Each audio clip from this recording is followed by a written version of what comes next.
হযরত Danijel পয়গম্বর আলাইহি ওয়াসাল্লামের জামানার মধ্যে মানুষের আল্লাহ ভুলে গিয়েছে, আল্লাহর হুকুম থেকে দূরে সরে চলে গেছে।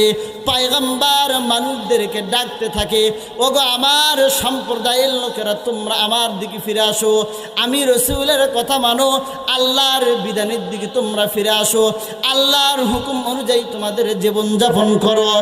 পয়গম্বর যতই মানুষদেরকে দিনের দাওয়াত দেয়, মানুষগুলি সব হাসতে থাকে আর ঠাট্টা বিদ্রুপ করতে থাকে।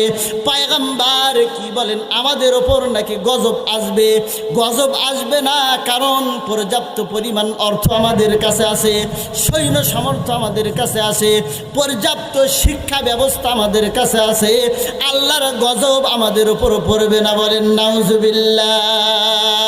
দানিয়েল পয়গম্বর যখন এমন কথা বলেছে, তারাও তখন বলেছে, ওগো পয়গম্বর, কি সব আজগবি গল্প গুজব করেন আপনি?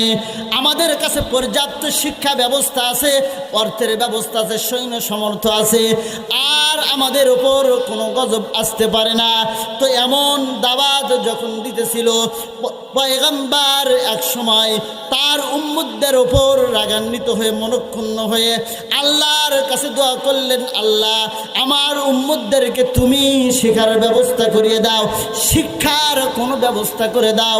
যখন মানুষ আল্লাহ থেকে মুখটা বিমুখ হয়ে গেছে, আল্লাহ তখন ওই সময় একটা জালেম বাদশা বখতে নাসারকে তাদের উপরে চাপাই দিয়েছে। বলেন নাউজুবিল্লাহ।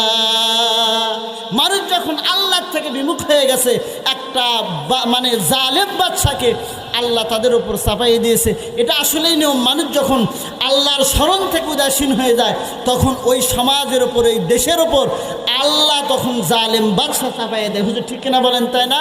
তখন তো আমাদেরও ওই রকম মনে হয়েছিল।